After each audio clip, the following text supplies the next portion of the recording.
রাজধানীর গুলশানের একটি বাড়িতে তল্লাশির নামে ভাঙচুরের ঘটনায় ৩ জনের রিমান্ড ও জামিন আবেদন নাকচ করে কারাগারে পাঠানোর নির্দেশ দিয়েছেন আদালত। বিকেলে মহানগর মেট্রোপলিটন ম্যাজিস্ট্রেট এ আদেশ দেন। এর আগে প্রধান উপদেষ্টার কার্যালয় থেকে গণমাধ্যমে পাঠানো এক বিবৃতিতে ৩ জনকে আটকের বিষয়ে জানানো হয়। মঙ্গলবার মধ্যরাত রাজধানীর গুলশানের একটি বাড়িতে মিছিল নিয়ে জড়ো হয় ছাত্র জনতা নামধারী কিছু দুর্বৃত্ত। এক পর্যায়ে তাদের মধ্য থেকে একদল তল্লাশির নামে ওই বাসায় হামলা চালায়। তাদের দাবি, প্রয়াত আওয়ামী লীগ নেতা এস.টি. ইমামের ছেলে তানভীর ইমামের এই বাসায় অবৈধ অস্ত্র ও অনেক নগদ অর্থ লুকানো আছে। দলটি ঘরের আলমারি, জুতার বাক্স, লকার, ব্যাগ, বিছানাপত্র তছনছ করে। পরে পুলিশ ও সেনাবাহিনী আসে সেখানে। আটক করা হয় ৩ জনকে।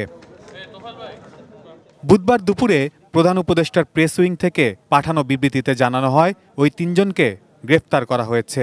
এরপর ঢাকা মহানগর পুলিশ জানায়, বাড়িটিতে শত কোটি টাকা পাওয়া যেতে পারে। সাবেক কেয়ারটেকার শাকিল এমন তথ্য দিয়ে উচ্ছৃঙ্খল জনতাকে উস্কে দেয়। ভিশনের ফুলঝুরি মেগা অফারে ফ্রিজ কিনলেই পাচ্ছেন 16 পিসের আকর্ষণীয় গিফট বক্স একদম ফ্রি।